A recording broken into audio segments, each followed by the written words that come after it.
নমস্কার। আজকে মকর রাশিকে নিয়ে বলবো। মকর রাশির ক্ষেত্রে রাহুর পরিবর্তন, রাহু বিশেষ পরিবর্তন করছে জানুয়ারি মাসের 25 তারিখ থেকে একদম 28 মার্চ 2026। তার যে নবাংশ পরিবর্তন হচ্ছে, রাহু তো অবস্থান করছে কুম্ভ রাশিতে, নিজের নক্ষত্র, সেটা হচ্ছে শতবিশা নক্ষত্রে। তো রাহুর এই যে অবস্থান, এই অবস্থানে যে নবাংশ, আগে তো মীন নবাংশে ছিল, দেবগুরু বৃহস্পতির নবাংশে, এবার চলে আসলো হচ্ছে রাহুর একদম শনির নবাংশে চলে আসলো। 28 মার্চ পর্যন্ত শনির এই কুম্ভ রাশিতেই থাকবে নবাংশে, তারপরে চলে আসবে আবার মকর রাশিতে নবাংশে। এই যে নবাংশ পরিবর্তন, তো নবাংশ পরিবর্তন মানে কি, চরণ পরিবর্তন হয়ে গেল। চতুর্থ চরণ থেকে তৃতীয় চরণে চলে আসলো রাহু। তো কীরকম প্রভাব দিবে এই সময়কালে? রাহু তো বলবান হয়ে গেল, তার সাথে শনিও বলবান হয়ে গেল। এমন কি কাজ রয়েছে যেগুলো কাজগুলো করা যাবে না এই সময়কালে? তাতে কিন্তু অশান্তিতে পোহাতে হবে। তো সেগুলো আলোচনার মাধ্যমেই তুলে ধরবো। তো যাই হোক, অনুষ্ঠানটি শুরু করার আগে সবার প্রথম বলি, এটা গ্রহের গোচর এবং চন্দ্ররাশি অনুসারেই বলা হচ্ছে, কারো কোনো রকম ব্যক্তিগত কুষ্টি ধরে আলোচনা নয়। তার সাথে বলবো, যারা বহুদিন ধরে দেখছেন এখনো পর্যন্ত সাবস্ক্রাইব করেননি, অবশ্যই সাবস্ক্রাইব করবেন। আপনারা সাবস্ক্রাইব করলে বিশেষভাবে অনুপ্রাণিত হয়। সাবস্ক্রাইব করলে কি, যে আমরা যে ভিডিওগুলো আপলোড দেবো সেগুলো আপনাদের কাছে অতি সহজে পৌঁছে যাবে। আর ইউটিউবের দুনিয়া আমার মতন হাজার হাজার জ্যোতিষী রয়েছে, কোথায় কোন ভিডিও কোথায় কোন তলে পড়ে থাকবে কে জানে।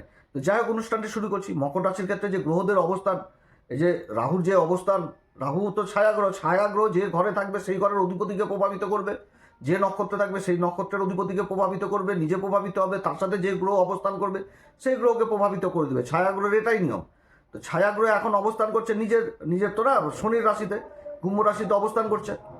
তো কুম্ভ রাশিকে রাহু তো নিজের রাশি মনে করে, নিজের নক্ষত্র অবস্থান করছে শতবিশাতে, এবং নবাংশ হয়ে গেছে, আবার সেই কুম্ভ নবাংশ হয়ে গেছে। অর্থাৎ শনি কিন্তু এখানে যথেষ্ট জবরদস্ত বলবান হচ্ছে, তার সাথে সাথে রাহুও জবরদস্ত বলবান হচ্ছে। তবে এই যে পরিবর্তনটা, এই পরিবর্তনের সব থেকে বড় প্লাস পয়েন্ট হচ্ছে দেবগুরু বৃহস্পতির ভূমিকা।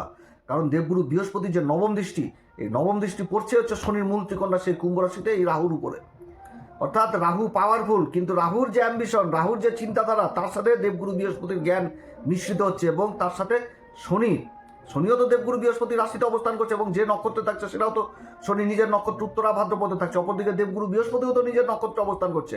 এই যে অবস্থানগুলো, এই অবস্থানগুলোতে মানে মকর রাশির বলতে গেলে বললে বললে শুধু বুঝতে হবে মকর রাশিকে এর আগে একটা ছোট্ট শর্ট ভিডিও বলেছিলাম যে শনি তৃতীয় ঘরে অবস্থান করছে। কখন জাগ্রত হবে? যখন তুমি দেখবা তোমার আশেপাশে কেউ নাই, কেউ সাহায্য করার মতন নাই, তোমাকেই রাস্তাতে একা নামতে হবে, তোমাকেই সেই রাস্তাতে একা নামতে হবে, তোমাকে এগিয়ে যেতে হবে। যতই কষ্ট হোক, যখনই তুমি একা দেখবা যে কেউ নাই, তোমাকে সংগ্রাম করে বাঁচতে হবে, তখনই তোমার সাথে শনি দাঁড়িয়ে যাবে। এবার শনি তো আর দাঁড়াবে না, এবার শনির সাথে রাহু, তার সাথে দেবগুরু বৃহস্পতির আশীর্বাদও চলে আসবে।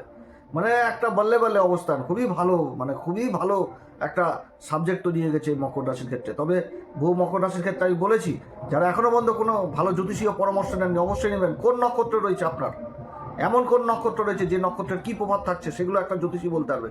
তো যাই হোক, আজকে ভিডিও বেশি বড় করবো না, খুব শর্টকাটের মধ্যে বলবো। পাশে পুজো হচ্ছে, এত মাইকের আওয়াজ ভিডিওটি তৈরি করতে পারছি, এটাই বিশাল ব্যাপার। আমাদের তো সেই রকম সুবিধা নাই সাউন্ড প্রুফ, তো তার মধ্যেও করছি কষ্ট করে, একমাত্র আপনাদের জন্য। এই মানে এটা বলার জন্য যে রাহুর এই অবস্থান পরিবর্তন একটা বিশেষভাবে বিশেষ সূচনা এই সময় থাকছে।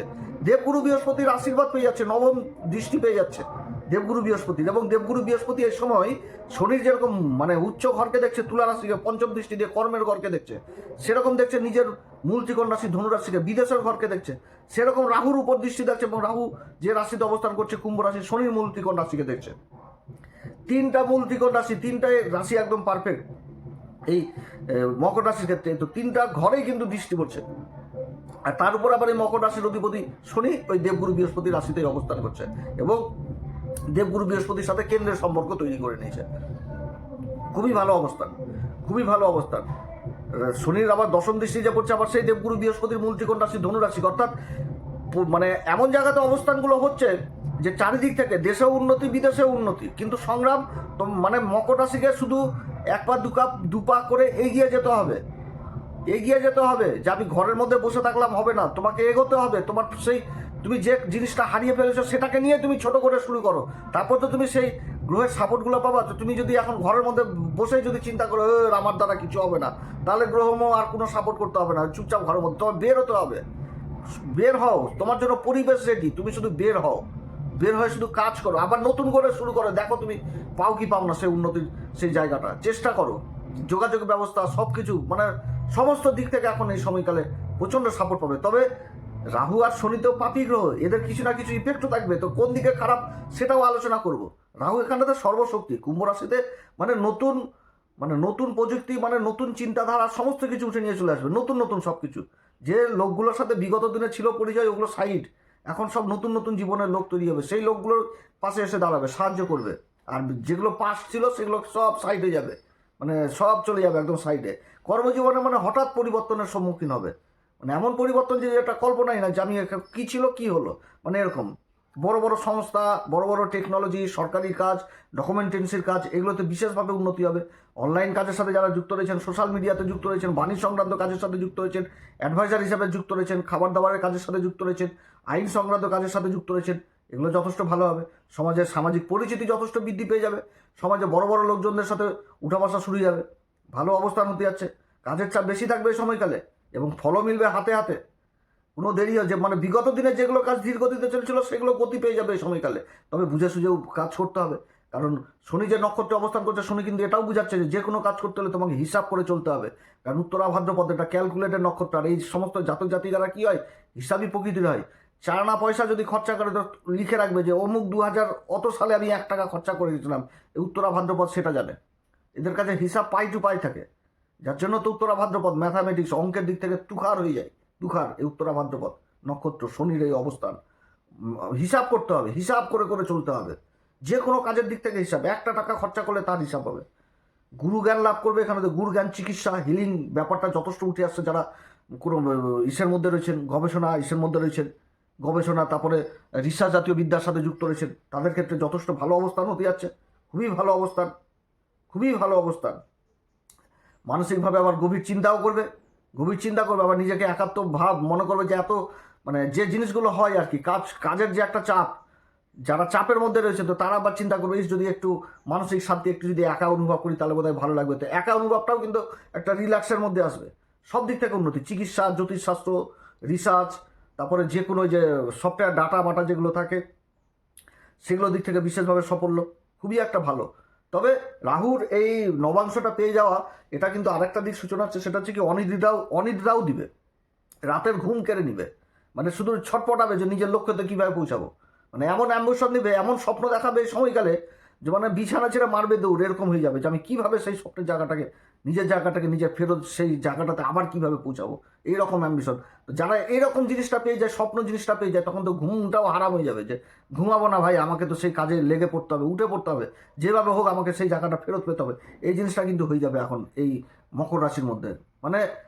কোনো কিছুই না, শুধু কর্মের দিকে চিন্তা থাকবে, নতুন নতুন আইডিয়া এই সময়কালে পাবে এই মকর রাশি, যে কীভাবে 2 পয়সা ইনকাম করা যায়, কীভাবে আর্থিক দিকটাকে মজবুত করা যায়, এগুলো কিন্তু চিন্তাভাবনা থাকবে। এবং তার জন্য যে পরিশ্রম, পরাক্রম, এটা কিন্তু দেখার মতন করবে এই সময়কালে, যে নিজের পরিশ্রম পরাক্রমের দ্বারা আমি নিজের ভাগ্য লিখে ফেলবো, এইরকম কিন্তু একটা জিনিস থাকবে।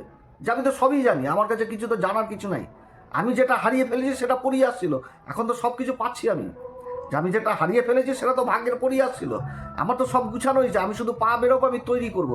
তো সেই জিনিসটাও কিন্তু পাবে, সাপোর্টও পাবে এই সময়কালে, সামাজিক পরিচিতি বৃদ্ধি পাবে, বহু সমাজের লোক আশেপাশে দাঁড়াবে, কিন্তু যেগুলো দাঁড়াবে সেগুলো কিন্তু নতুন, অতীতের লোক কেউ থাকবে না, সব নতুন নতুন মুখ দেখতে পাওয়া যাবে এই সময়কালে।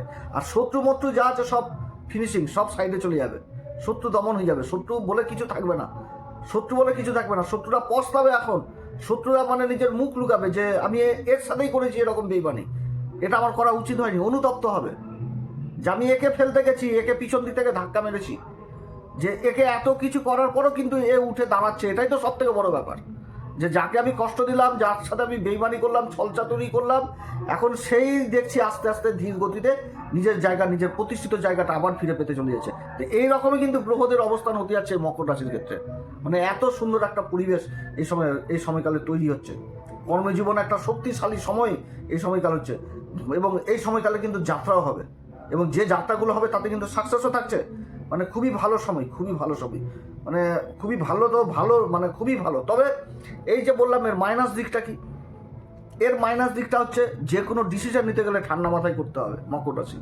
যে তুমি পারাপারি করে নিলা, এটা একটা। এবার রাহু দ্বিতীয় ঘরে অবস্থান করছে, তো কেউ কোনো কিছু বললো, কোনো মুখের কথা বিশ্বাস করে নিলাম, সেটা করলে কিন্তু তুমি ভুল করবা। যে কোনো জায়গাতে তুমি ইনভেস্ট করতে গেলে তোমাকে কিন্তু সেই জায়গাটা বিচার ভাবনা করে এগোতে হবে, কারো মুখের কথা নাই, যা হবে সেটা ডকুমেন্টেন্সি, কাগজকে বেশি গুরুত্ব দিতে হবে। এবং তোমার যে দায়িত্ব, সেই দায়িত্বও তোমাকে পালন করতে হবে। তোমার যে তুমি দায়িত্ব থেকে যদি পিছনে সরো, তাহলে তোমার কিন্তু সেটা সব থেকে মাইনাস।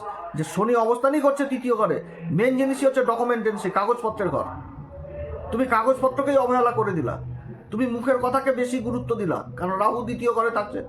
মুখের কথাকে তুমি বেশি বিশ্বাস করলা, তাহলে কিন্তু হলে চলবে না। তোমাকে যেটা যেখানটাতে ডকুমেন্টেন্সি সেই জিনিসগুলো, এবার রাহু এখানটাতে কুম্ভ রাশিতে আসা মানে বিভিন্ন রকম ইন্টেনশনও তৈরি করে দিবে, যে বেইমানির পথটাকে আমি ধরি, শর্টকাট পদ্ধতিতে নিয়ে যাই, ছলচাতুরি করি, এগুলো থেকে তোমাকে দূরে থাকতে হবে। প্রশাসনিক দিক থেকে তোমাকে দূরে থাকতে হবে, ঝোর ঝামেলা গন্ডগোল অশান্তি এগুলো থেকে দূরে থাকতে হবে। কারণ বায়ু তত্ত্ব পেয়ে যাচ্ছে, তো যেটা হবে অশান্তি গন্ডগোল সেটাও কিন্তু আবার বৃহৎ আকার ধারণ করে নেবে। তো এই দিক থেকে কিন্তু সাবধান যে নক্ষত্র। এবং এই সময়কালে মানে কারোর মুখের কথা যেরকমভাবে করা যাবে না, সেরকম কারোর কিন্তু দায়িত্ব জিনিস নেওয়া যাবে না। যে তুমি দায়িত্ব নিয়ে নিলা, তাহলে কিন্তু ফেসে যাওয়া লাগবে। তুমি কারোর আরও একটি কথা, সেটা হচ্ছে কি, যে ডকুমেন্টেন্সির মেন ব্যাপার, যে ব্যবসা ক্ষেত্রে যারা ব্যবসা বাণিজ্য করছেন, যে কাউকে ব্ল্যাঙ্ক চেক দিয়ে দিলেন, অন্ধের মতন বিশ্বাস করে সাইন করে দিলেন, এই জিনিস কিন্তু করাই যাবে না। অন্ধবিশ্বাস কিন্তু করা যাবে না মকর রাশি। তুমি কাউকে চেক দেওয়ার আগে তার সাথে অরিজিনাল যেটা ডিট সেটা কিন্তু অবশ্যই করে নেবা, না তো কিন্তু তোমার বিপদ অবশ্যভাবে হয়ে যাবে। 2কে 9 করে দিবে, 3কে 6 বানিয়ে দিবে, এগুলো কিন্তু তোমাকে করতে হবে। বিশ্বাস দায়িত্ব কারো কিন্তু না যাবে না সময়কালে। অতএব যাই হোক, এই সময়কালে অবশ্যই হনুমান চল্লিশা, বজ্রংবাণ, শ্রীরাম সীতার প্রণাম মন্ত্র সহকারে পাঠ করবেন। প্রত্যেকদিন সূর্যদেবকে অর্ঘ্য দিবেন। যারা গুরুর দীক্ষা নেননি অবশ্যই গুরুর দীক্ষা নেবেন।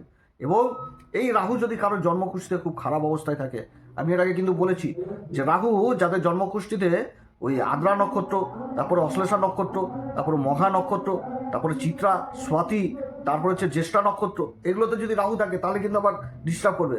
অতএব রাহুকে কিন্তু ঠিক করতে হবে। এছাড়া যাদের জন্মকুষ্ঠিতে গ্রহণযোগ লেগে পড়ে রয়েছে, তারাও একটু বিশেষ সাবধান। সূর্যের পূজা, সূর্য যন্ত্র, এবং তার সাথে রাহুর যে আরাধ্য দেবী মা সরস্বতী, সরস্বতী যন্ত্র বাড়িতে স্থাপন করবেন। এই যন্ত্রগুলোও কিন্তু পাওয়া যাচ্ছে। হ্যাঁ, তবে অনেকে বলে যে দুর্গা সপ্তদশী পাঠ, হ্যাঁ, দুর্গতি নাশিনী, তো দুর্গা মানেই তো অশুভ শক্তিকে নাশ করে দেয়, সেটাও হয়, সেটাই বলছি না। অশুভ শক্তিকে নাশিত করে মা দুর্গা মা, সেটাও হয়। ওম হিং দুং দুর্গায় নমঃ, এই মন্ত্রও জপ করতে পারেন। তবে সরস্বতী মন্ত্রটা হচ্ছে বাগ দেবী, জ্ঞানের দেবী। তো যাই হোক, অনেক কথা আলোচনা করলাম। আপনারা সবাই ভালো থাকেন। এরপরে আবার আসবে একটি নতুন পর্ব নিয়ে। নমস্কার, ধন্যবাদ।